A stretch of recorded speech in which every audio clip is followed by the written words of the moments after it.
So Tom Reed here, Grand Rapids, Michigan. Happened to run into this lady. I'm assuming it's a Michigan fan. Your name, ma'am? My name is Susan Wade. Okay, Susan. I take these videos and I upload them to YouTube. You okay with that? That would be great. Okay. And how did you make your way to Grand Rapids? Actually, I was adopted at the age of 4 from Korea to an American family here in East Grand Rapids. Went to elementary school, moved around once my parents got divorced with my mom, and moved around Chicago, Florida, and ended up back in Grand Rapids. Grand Rapids is home for me. But about 11 years ago, the birth of my daughter, onset by bipolar disorder, and since then I've actually been on and off homeless for about 3 years total. This last bout, about 13 months. So I've been living actually at Hardside Park and around the Hardside district here, which is a homeless community. I guess more not only being homeless, but trying to advocate and really help in any ways that I can with the homeless here in the community. So. Okay. So are you being treated now? Right now I'm not. Actually have this week I'm going to take the time to actually do a lot of the things I should have been doing a year ago. Unemployment for one, 2020 taxes, disability. But it's very hard because you get caught up in a lot of this environment. Easiest way for me to explain it, it's almost like an outdoor prison yard and a mental institution combined as one. Yeah. It's been very, very difficult. A lot of violence this year. One of my friends was murdered on July 23rd on his 43rd birthday, 25th, July 25th. But a lot of violence, a lot of drug-related violence. And it's been very, very hard because it really makes it a struggle to be homeless in Grand Rapids. So winter's coming up.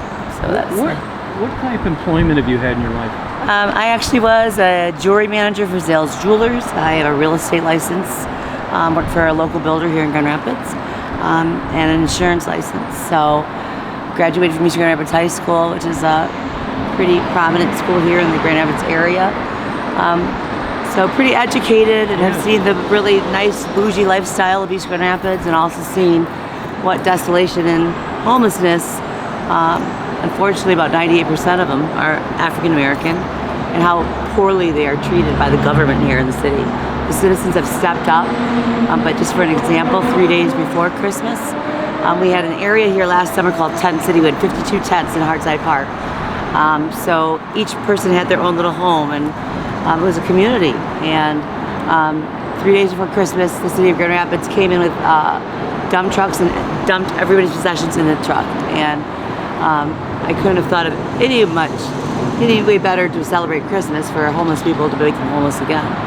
So we really appealed to the citizens, and they came out in full force in the city, the churches, organizations. But there's so much that needs to be done within the city, and so much that I think they need to actually come out and actually live this life for 24 hours and see how hard it is, how violent it is, how scary it is when it gets dark. Until they realize that, these shelters aren't what they should be. I mean, if you would bring unfortunately with COVID, everybody is one step away from homelessness. And I would challenge anybody to bring their family down here and want to actually sleep inside of a shelter where you don't know if everybody's vaccinated. I know through the grapevine I've heard one of our areas up here, Dagage, which is our meal and shelter for the women, has been had quite a few people with COVID. So I've slept outside the full 13 months here, except for about 10 days, where I slept in Mel Trotter one time, in Purple East when it was open during the winter. So the increase in homelessness has definitely gone the uprise, and that's what I'm really concerned about. With winter coming up, they won't let us put tents up anywhere in the city. So the city needs to figure out a solution, and they need to figure out fast, because it's September, and December in Michigan is cold. So we need the proper resources, and we need help, and whether that be sleeping bags and things to keep people warm, because even right now it may be 80 degrees in the day, 40 degrees at night, and it's trying to get everybody with sleeping bags, and people that can't walk across the street, bedding, and they're not allowed to sleep in the park anymore at nighttime.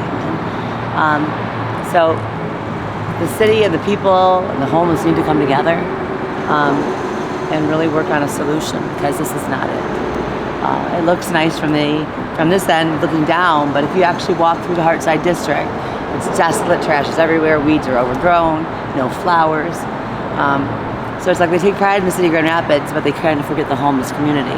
And unfortunately, we have a very large district. The Heartside district is everything that the homeless need to work, and live in. And the resources are here, but the communication is horrible.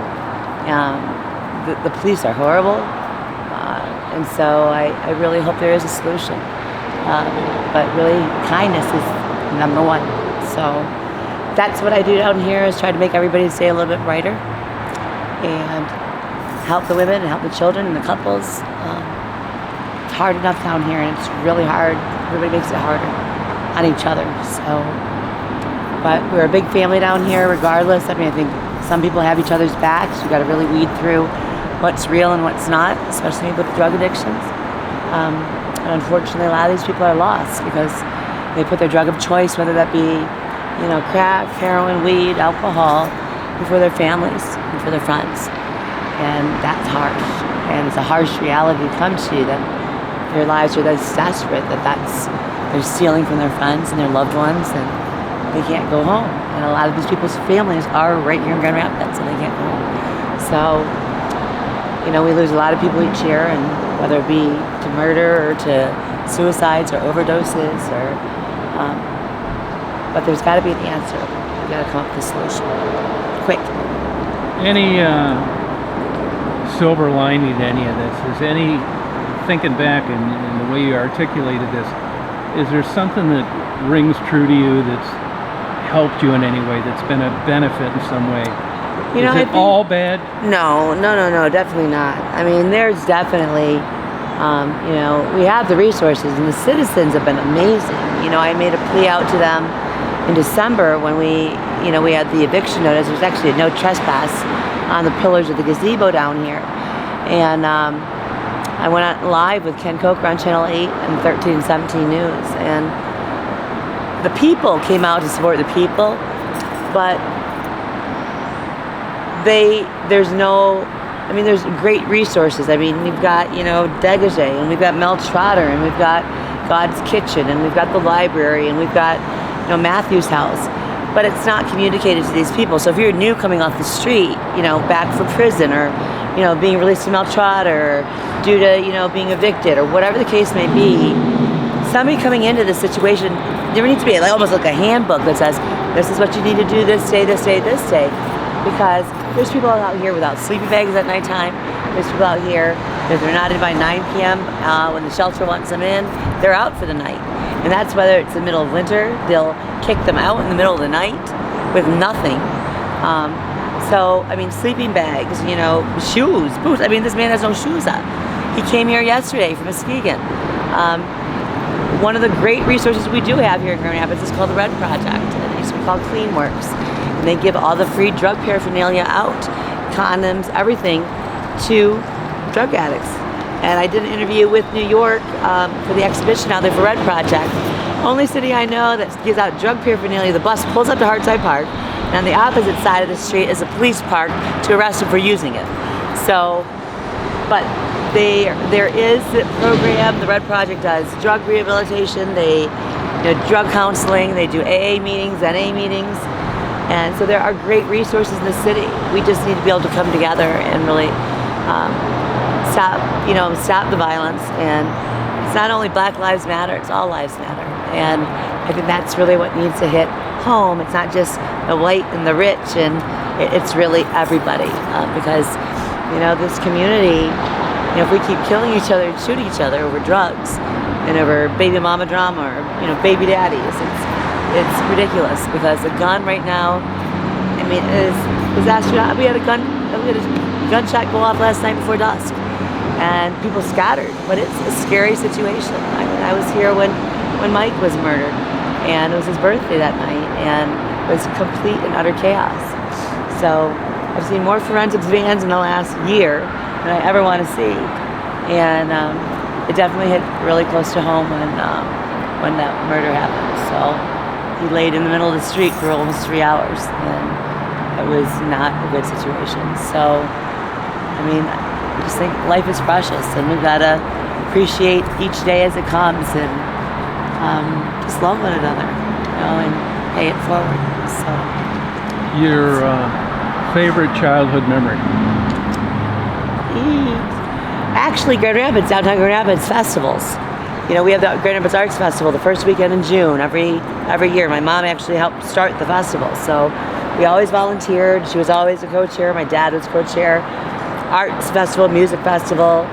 You know, I ran around from parent to parent trying to get free dill pickles and dollar bills, but it's a great experience. And so, you know, with my best friend Katie, we always said, you know, meet me under the Calder. And my mom was really involved in getting the Calder to Grand Rapids through Alexander Calder, and was good friends with him. So the arts and the community is real important to me. But there's so much that needs to be done to fix this problem. And I don't know if there's one solution, but we definitely need to get some people together in the community, some strong leaders, to try to find out what we can do to help people get into housing fast with winter coming, helping some of these youngsters get mentored into a different direction, and save some of our kids' lives, because that's what's really important. Favorite book? The Giving Tree. Favorite movie? Beaches. Okay. Now, do you keep in touch with your family? My mom is actually here in Grand Rapids. And she is the main trigger for my bipolar disorder. So she makes me very manic. And my children are here. Kevin, 17, he's a senior at Forest Hill Central High School, with hopes of going to U of M next year. And then my daughter is 11. No, they're both with their dads. And do they come down here and visit you once in a while? I saw my son yesterday. Yeah. I haven't seen my daughter since Christmas. Oh, I'm sorry about that. You know, you're such an attractive, articulate woman. Honestly, I'm shocked. I mean, you have so much going on. I'm sure you hear that all the time. It's really hard. I just wish the best for you. I mean, is there anything I could do to... I don't know what. I got a shower today, the first warm shower in a week, so that was a blessing there in itself. I mean, you would be such a great person to be the bridge between Well, that's government. what I'm really hoping. I have an inheritance that will come through eventually someday, which is my dad passed away in 2008. So I hope to come back down here and do some work. I mean, we need homeless people. I mean, if you think about it, people are like, oh my God, you got 4 carts. Well, I've got carts full of blankets for everybody that need them at nighttime. You know, we have summer clothes, winter clothes. We've got, you know, every day when the splash pad is open, I was doing laundry in our splash pad. I'm just trying to keep up with getting it dried. When it rains down here, it pours and everything gets dirty. So it's getting the resources, getting back and forth, but storage is the biggest thing. And if you don't secure it or carry it on your body, it's being stolen. I've had 15 phones stolen this year. And my car was actually physically stolen by a drug dealer out of Detroit. They came and stole my car, and GRPD never even came and filed a police report. But storage lockers are huge. If we could have storage lockers or little tiny houses against this ugly ass fencing back here, was all the way around the whole perimeter of the park, I mean, everybody would have a home. You know, the drug addiction wouldn't be out in the street where they're so concerned. I mean, I would be concerned if I owned real estate up here as a real estate agent, wanting to be urban and trendy, living in the Hartside community, and shootings are going on outside my home. I mean, what the hell does that do to my property value? I mean, there's weeds all over the place. People are walking their dogs out in this park. It should be like this. And as a homeowner at any of these, I would be really disappointed in the city of Grand Rapids, because, you know, from this end, the farmer's market, which is beautiful. I mean, this is downtown farmer's market. To down here, it's desolate, and over here, there's flowers. And you see that mark on South Division, which is really where the main homeless community and a lot of the things are. At Division and Oaks, turn to the left, it's desolate and trash is everywhere. Turn to the right, and there's beautiful bouquets of flowers, and everything is clean and weeded. And there's something really wrong. There's something really, really wrong. And I've spent days picking up trash. The city ambassadors, which are the people that keep the city of Grand Rapids clean, in their contract cannot come into Hartside Park to clean because it's too dangerous. So who cleans that park? I do, because I don't want the homeless community portrayed to the white people that we don't pick up our trash. It would be like this downtown at Rosa Park if nobody picked up the trash.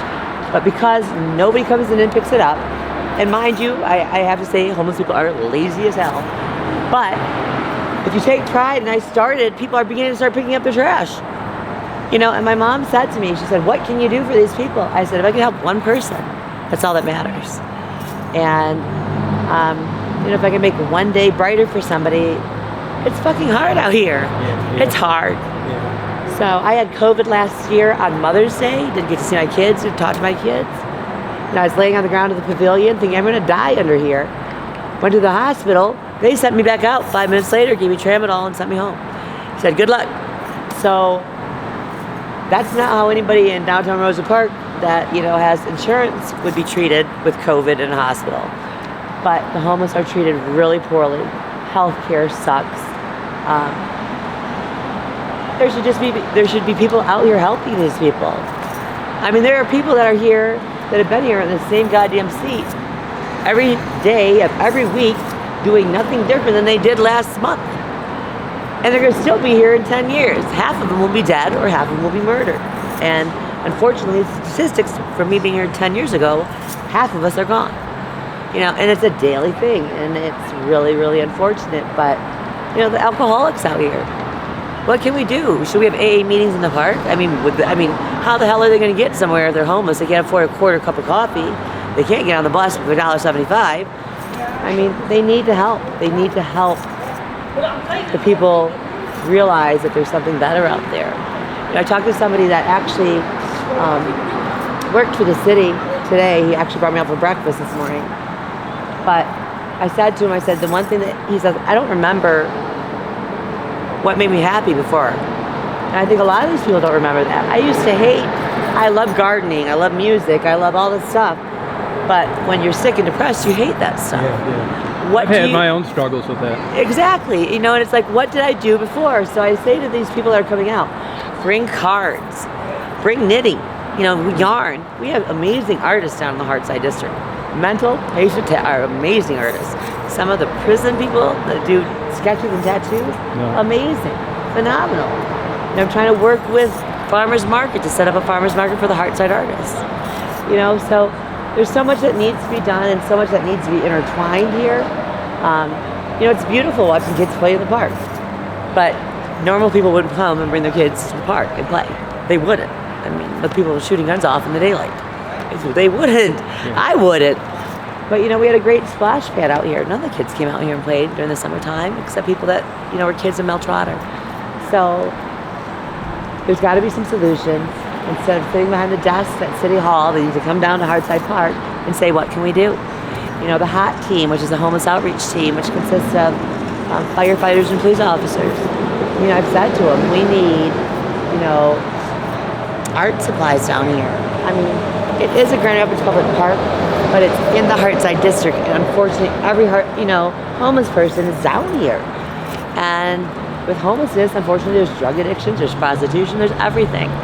You know, so after this murder, they thought they'd put up cameras, which was a good idea, I guess. But, you know, it's like, what about the 3 porta potties they removed right after the murder?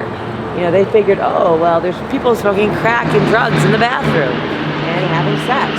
They're going to have sex anywhere. And taking 3 porta potties away from 120 some people in the middle of the night. Now you're going to be urinating and defecating outside because there's no porta potty, and that is a CSC charge. So make that make sense. There's got to be some solutions and some answers that make sense and that improve the quality of these people's lives. Because, I mean, I sat in a hot shower today and said, you know, you don't appreciate warm water until you're homeless and haven't taken a shower in a week and you're taking cold showers in the sink in the bathroom. So, I mean, I think a lot of people have great ideas that can probably be, you know, implemented that wouldn't cost them a thing. Wouldn't cost them a thing. There's no electricity in the park except for the one frickin' tower that they plugged in the GRPD cameras. They turned all the power off in the park. Well, people need to charge their phones. People need to listen to music. People need to do all this. But if you walk halfway down the block in the white community, there's outlets on the sidewalk all the way along the street. Everything is live. So why can't the black homeless community that has a high risk of, you know, violence have power?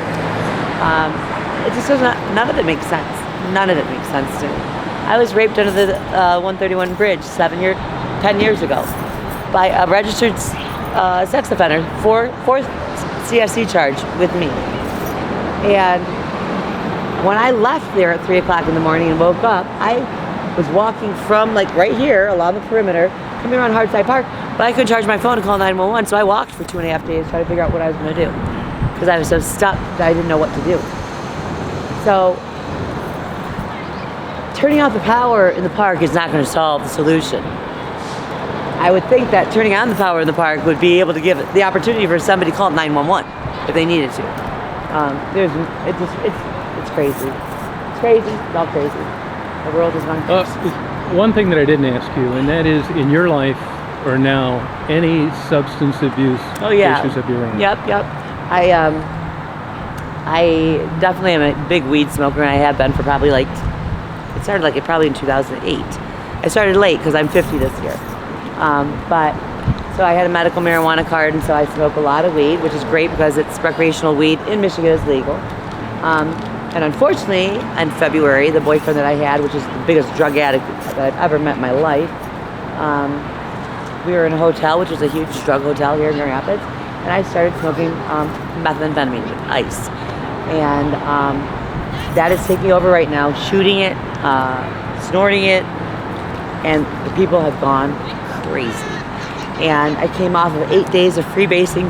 When I try something for the first time, I try it hard. And 8 days of freebasing, I came off of that trying to kill myself, running in front of snowplow trucks in 6 inches of snow with no shoes on. So it is it's a horrible drug to get addicted to because it's very hard to come off of. And that's why you hear about all these people going to the methadone clinic. But between ice and crack down here, it is it's a very hard road to hoe. So, you got any questions for me? Nope. Well, I appreciate the interview. This is super interesting to me. You're a unique person. You got a lot of ability. I mean, I'm going to bring some art supplies down here for you tomorrow. That would be great. Yeah. Now, if you could, what can I get you from? I say Walmart because they have everything that I could bring you tomorrow. Paintbrushes, some sketch pads, you want me to get some pencils, cards? Playing cards, okay. Chessboards, okay. Cheap chessboards from the dollar, wherever. Okay. Checkers, anything that you would think of in prison. A book. Oh, thank you, honey. A book library. So if you have any friends on Facebook that want to donate books, mandalas, the coloring books. A lot of the women like to, draw those. Yeah. Yarn. Plastic, not metal, knitting needles and crochet needles because they'll knit. I mean, we have some amazing crocheters and knitters. The people that crochet that you would never even think crochet. Things for like rubber bands and stuff like that, like for braiding, because a lot of people do and there are women down here that braid guys' hairs and get paid to do that. Nail polishes from the dollar store to make the girls feel like girls. Body sprays from anything to make a woman feel like a woman, and feel girly, and just something so simple as body spray is amazing for these girls. I'll bring it down tomorrow. So keep an eye out for me. Yeah, I'm usually you can usually see my carts in the park. That's where I'm usually at, or I'm up at Hardside Ministry at 54 Division Avenue South. Yep. Please do not donate directly to them because they don't automatically get the supplies back to the people. Yeah. If you donate to Degagé, they charge you for I'll give it to you. items. I'll give it to you. So if you come down and just ask where China Doll is, I mean, I'm Korean, but a gentleman that I dated a long time ago used to call me China Doll. It's China Doll. So I'm usually in the park. Why don't you plan on meeting me here tomorrow at noon? Okay. I gotta write it down on my hand for real. Yeah, but I park here because it's just because they stole my phone and I have no phone. I don't need to worry about anything. So I'll be here at noon tomorrow. And I'll have your stuff. Do you have a pen that I can just write that down? I do. Let me give you a. Anything that you would think that would be used as a weapon. Oh yeah. Okay, I got it. Was that made by knitting needles? Metal? No. Here you go. Okay. Here you go. What is that? 28 or 30? What was it? Do you have a card or anything? Yeah, I just gave you one. Oh, shit. Correct. You thought it was just a piece of paper. And tomorrow is what, Friday? Yeah. So I'll be here tomorrow with that. I have to write this on my thing. I'll get all the things you mentioned. At B2B, I think is what it's called, on 44th Street in Breton, they've got portable charger packs. They're $5. that, any electronic thing is huge for people down here. Music, little Bluetooth speakers, $5 that they can hook, because for me, a boombox, oh my God, if you could just give me a boombox that has batteries in that, because they steal my phone, the boombox they would look uncool with. I need the music because when there's chaos, it calms down my bipolar mania. All right. But music for a lot of these people calms them down. Okay. I mean, but if you could, a radio would be amazing. A cheap coffee pot, because we do have electricity in one tower. We can make coffee all day long if we had a coffee pot. Okay. So just simple things like that Yep. would be amazing. Right. And if there's any, like, if you have any contacts, I was actually going to think about calling Romance, because one of the guys' grandparents opened that. Mum plants right now, so we can plant them in the islands for fall. Anything that you can think of. I mean, this is their home. You know what I mean? Yeah, It's I like do. tree hammocks. Anybody that has old tree hammocks, would be amazing to hang on them. I mean, you know, it's just things that you can imagine being outside in your backyard, because that's what these people need.